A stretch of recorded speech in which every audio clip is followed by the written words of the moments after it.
Namaskaram friends.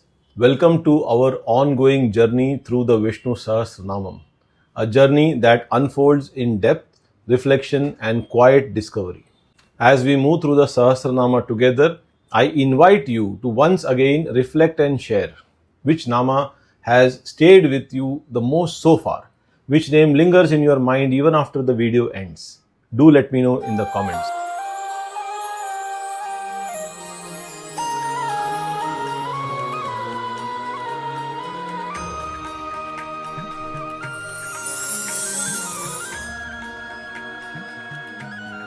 Today we arrive at Shlok 5, where the names continue to reveal Bhagavān as the silent strength behind the creation, the guiding intelligence within action, and the steady presence beneath all the movement. So let us pause, listen attentively, and enter this Shlok with reverence and openness. Svayambhuh Shambhuraditya Pushkarakah Mahasvanah Anadinidhana Dhata Vidhata Dhaturuttama. Svayambhuh, one who manifests on his own. The name Svayambhuh literally means self-manifested, not created, not produced, not caused. Swayam eva bhavati iti Svayambhuh. He is the one who comes into being by himself, without any external cause. The Manusmriti makes this crystal clear. Sa eva swayam udbhav, he alone manifested by himself. Everything else in creation needs a cause, a parent, a process, a material, a moment. But Bhagwan does not become, he simply is. And this idea is not just philosophical. It becomes visible, tangible, almost touchable in the way he chooses to manifest in the world. Interestingly, the word Swayambhu is also used for naturally occurring sacred icons, those not carved by human hands. For Shiva, it is the Swayambhu Linga. For Vishnu, it is the Shaligram Shila. These sacred stones are found naturally in the Kali Gandaki river near Muktinath in Nepal, a river also known as Narayani and Shaligrami. No sculptor, no temple artisan, no ritual installation also. The Lord simply reveals himself. A fascinating story of Tulsi and Shaligram exists. This is a story of Vrinda, later known as Tulsi. Vrinda was no ordinary woman. She was the devoted wife of Jalandhar, the Asur king born from Lord Shiva's fire. Fierce in battle and ambitious in power, Jalandhar challenged even the Devas. Yet his greatest strength was not his weapons, not his armies, it was Vrinda's unwavering chastity and devotion. So long as Vrinda remained pure in thought, word and deed, Jalandhar was invincible. Her fidelity was not fear-based or submissive. It was conscious, deliberate and very sacred. Each prayer she uttered became a shield for him. Each act of loyalty became an armor. The Devas watched this helplessly. Battles were fought, strategies were devised, but Jalandhar could not be defeated. The cosmos began to tilt. When power born of ego grows unchecked, even virtue can become dangerous. And so the burden fell upon Lord Vishnu, the preserver of cosmic order. But this was no battle to be won with weapons. Vishnu understood a painful truth of existence. Dharma is not always comfortable. Sometimes it demands choices that can pierce the heart. Disguising himself as Jalandhar, Vishnu approached Vrinda. Trusting her husband completely, Vrinda welcomed him. In that single moment, her vow was unknowingly broken.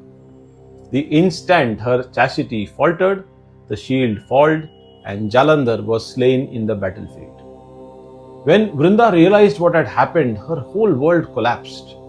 Her grief was not merely personal, it was existential.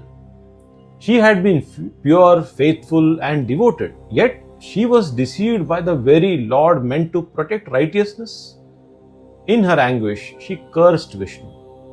As you have turned my life into a stone, so shall you become stone yourself. Vishnu accepted the curse without resistance. He became Shaligram, the sacred black stone worshipped even today. Here lies the first spiritual truth of the story, my friends. The divine does not escape consequences. God does not stand above dharma. He stands within it. Vishnu did not defend his action. He did not justify himself. He bore the curse in silence. Overwhelmed by sorrow and disillusionment, Vrinda entered her husband's funeral pyre. Her body turned into ash. But devotion never dies. From those ashes arose a delicate, fragrant plant, Tulsi. Seeing this, Vishnu was moved deeply. He spoke to her spirit. Your devotion was flawless. Your suffering was unjust. From today you shall be dearer to me than all else. He blessed her thus. She would reside in every home as Tulsi, the purifier. No worship of Vishnu could be ever complete without her. And once every year in the sacred month of Kartik, he would marry her as Shaligram. Thus was born Tulsi Vivah. Once in a year, during month of Kartik, a divine wedding of self-manifest Lord and divine devotion. It's a marriage not of romance, but of reconciliation, remembrance and transcendence. There are various lessons for us in this story. Devotion has power, but it must be balanced. Vrinda's devotion was so powerful that it altered destiny itself. Yet, even sacred energy, when unaligned with cosmic balance, can disturb harmony. Spiritual strength must walk hand in hand with wisdom. And Vishnu's acceptance of the curse teaches us a more profound lesson. True divinity includes accountability. God does not evade suffering, He participates in it. Modern science speaks of a universe emerging from a singularity, uncaused, unexplained, and self-existing. Vedanta smiled at this thousands of years ago and called it Svayambhuh. Shambhuh, one who bestows happiness on his devotees.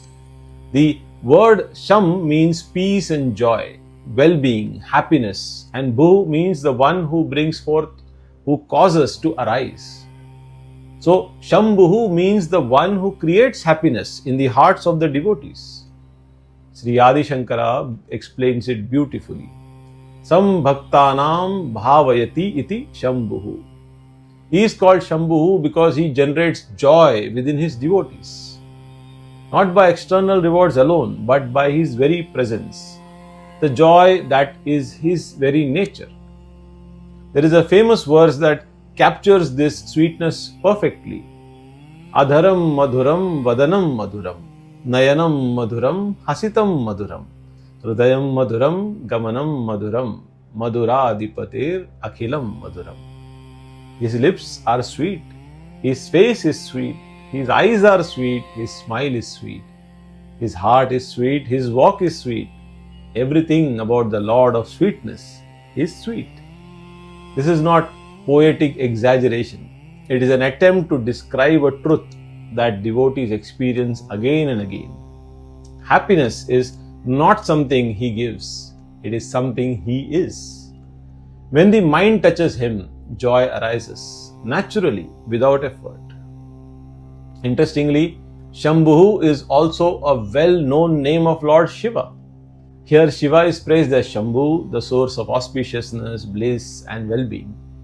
And in the Vishnu Sahasranama, the same name appears for Vishnu too. Why? Because bliss does not have sectors and groups. Joy does not belong to one form alone. Whether one calls him Vishnu or Shiva, whether one approaches him through bhakti, jnana or surrender, when the heart is touched by the divine, Sham, that is inner happiness, inevitably arises. Worldly pleasures excite the mind, yes, but they leave a residue of restlessness. Shambhuh gives a different kind of joy, a joy that settles the mind, a joy that needs no reason, a joy that stays even when everything else fades. That is why, friends, saints did not seek happiness from God. They sought God Himself. Because where He is, Sham is already present. That is Shambhuh. Aditya, the golden presence in the sun's orb. The next name is Aditya. At first glance, it seems to simply point to the sun. But when the scriptures speak of Aditya, they are not speaking merely of a blazing sphere in the sky. They are pointing to the consciousness that shines through the sun. Not the physical sun alone, but the inner radiance that makes the sun what it is. In the Upanishads, the vision is that the sun is not just a source of light, it is a visible symbol of the invisible Brahman. That is why ancient seekers would meditate upon the sun, not just as an object of worship, but as a doorway to the formless. Aditya is a sustaining power. And another meaning of Aditya is also very intuitive. Just as the sun sustains and nourishes and animates all life, Bhagavan also sustains the entire universe from within. Swami Chinmayananda explains it simply. He is called Aditya because he nourishes all beings effortlessly and impartially, just as the sun shines on all. The saint and the sinner, the rich and the poor, without discrimination, the sun shines on all. In modern scientific language, we may say that almost all life on earth is solar powered.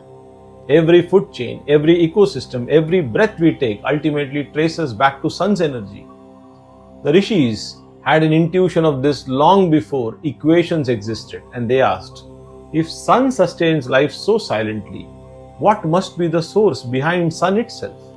That source is Aditya. And Bhagavan declares this unmistakably in the Gita.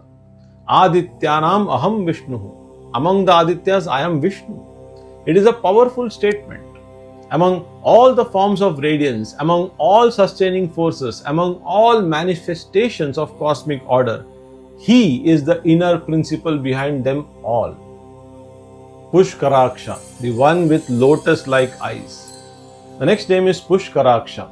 Pushkara means a lotus and Aksha means eyes. So Pushkarakah is the one whose eyes are like the lotus flower. This image appears again and again in our Dhyana Shlokas also when we chanted Punyopetam Pundarikayaksham, the Lord whose eyes are long, gentle and lotus-like. But why does the tradition repeatedly choose the lotus to describe Bhagavan's eyes? Because the lotus is not merely a flower, it is a symbol. Why lotus eyes? A lotus grows in muddy water, yet it remains untouched by the mud. Similarly, Bhagavan dwells in the world, witnesses everything, yet remains completely untainted. Lotus eyes tell us something very important. He sees everything, but he clings to nothing. His vision is pure, his gaze is compassionate, and his presence is soothing, not judging. In the Bhakti literature, the Lord's eyes are not just beautiful, they are transformative. A single glance of Bhagavan is said to burn lifetimes of karma. And therefore, Mirabai sings in longing, Naina lagai ke dekhu Giridhar Gopal. I keep my eyes fixed only on Giridhar Gopal. Because once the devotee meets that gaze, nothing else satisfies.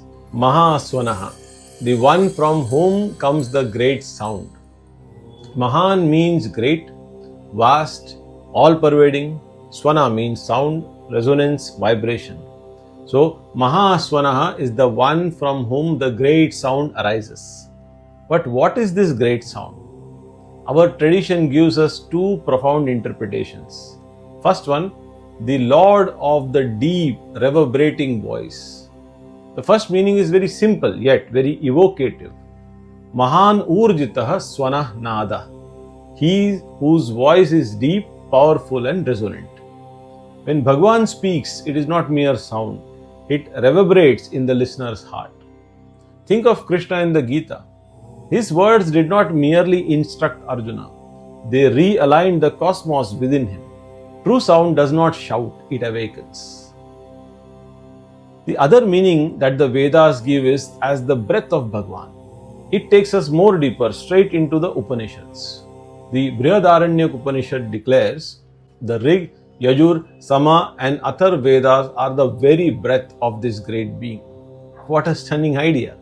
The Vedas are not merely composed sounds, they are exhalations of the Supreme.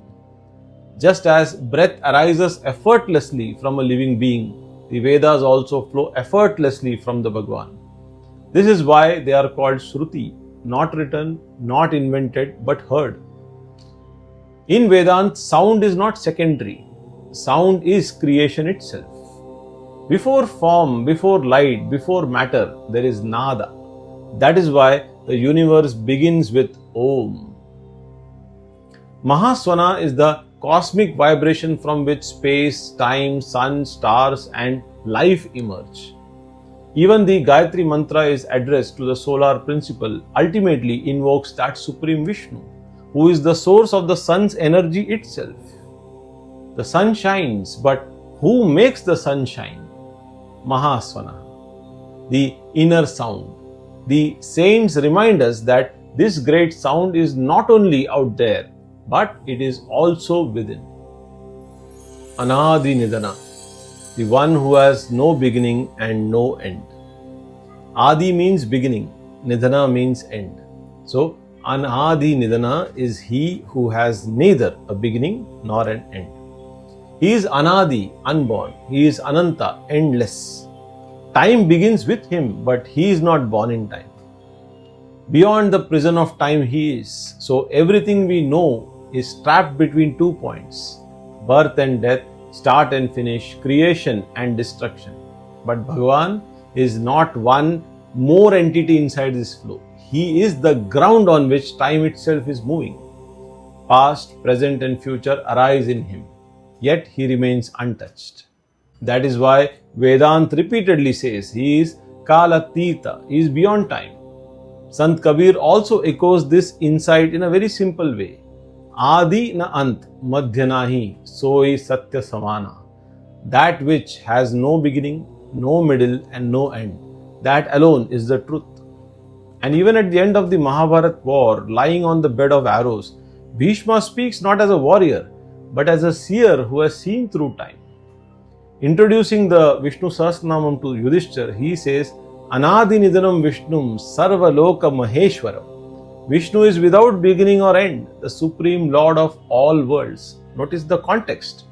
The greatest war has ended, empires have fallen, heroes have perished in this war, and Bhishma is pointing out to Yudhishthira away from history to that which survives every history, that which is birthless, that which is present everywhere.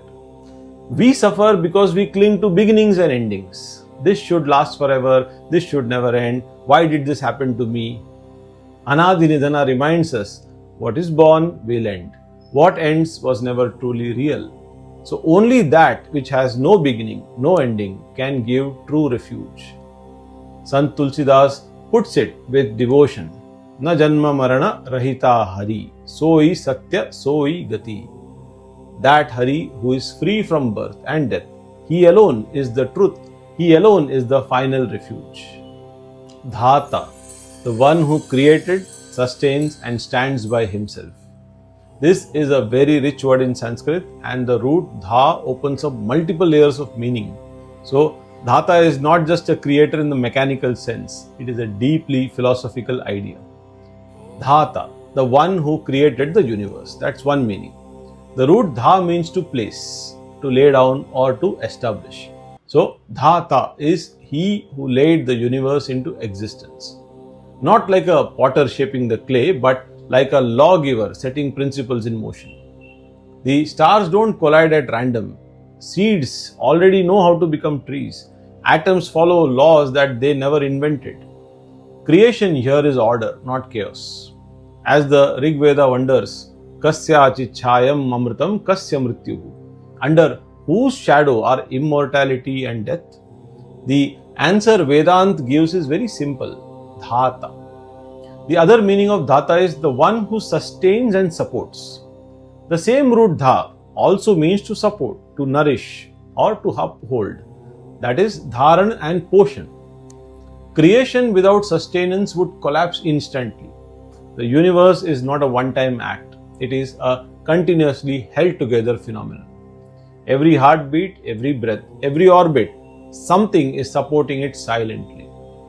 Sant Kabir also says beautifully, Dharti thame gagan ko, kaun sambhale bhar. The earth holds the sky, but who holds the burden of it all? The unseen holder is Dhata. Vidhata, the supreme controller.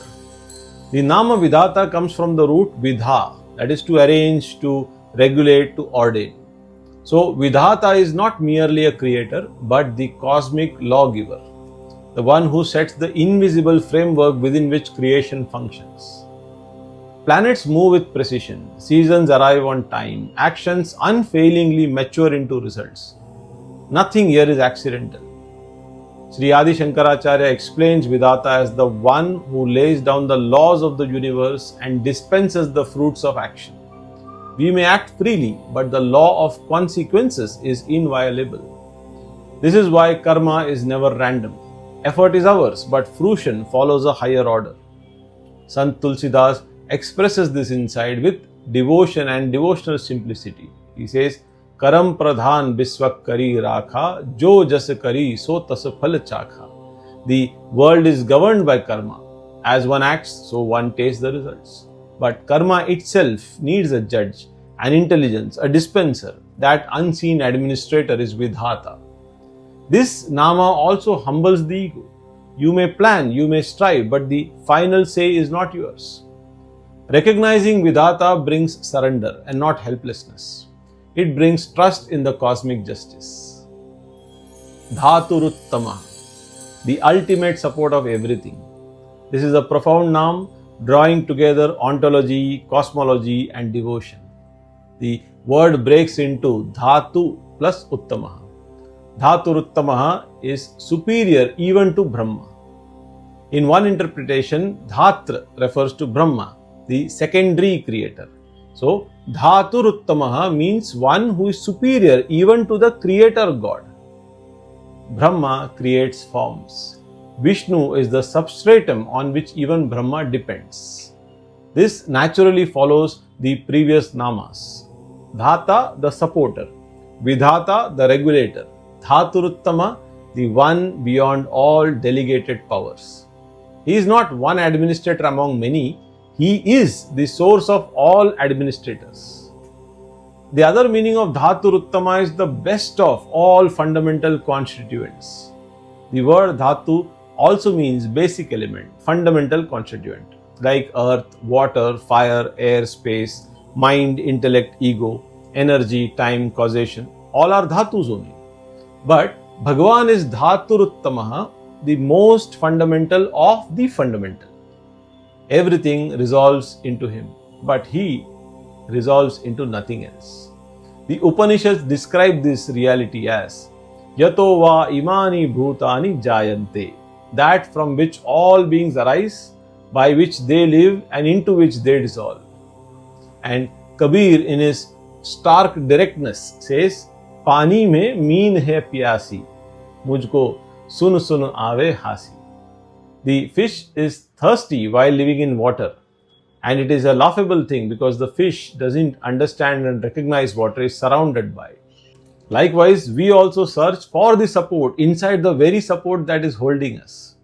Mirabai sings in surrender with disarming clarity, Mere to Giridhar Gopal, dusro na koi. Giridhar Gopal is alone mine, there is no other. He governs as Vidhata. He transcends all support as Dhaturuttama. To know this is wisdom. To trust this is peace. Friends, as we come to the close of today's reflection, let us quietly absorb the essence of Shlok 5. Bhagavān is Svayambhuh, self-existent, dependent on nothing else. He is Shambhuh, the source of happiness and inner joy for his devotees. He shines as Aditya, the radiance behind the sun, the golden brilliance that gives light, warmth and life to the universe. His eyes are like the lotus, pure, gentle and luminous, Pushkarakah. From him arises the great resonant sound, Mahasvanah, the vibration that underlies all creation. He is Anadinidhana, without birth, decay or end, eternally present. He supports the universe and grants the fruits of all actions. He is the Phaladata. He is the supreme regulator, Vidhata, and the ultimate foundation of all existence, Dhaturuttama.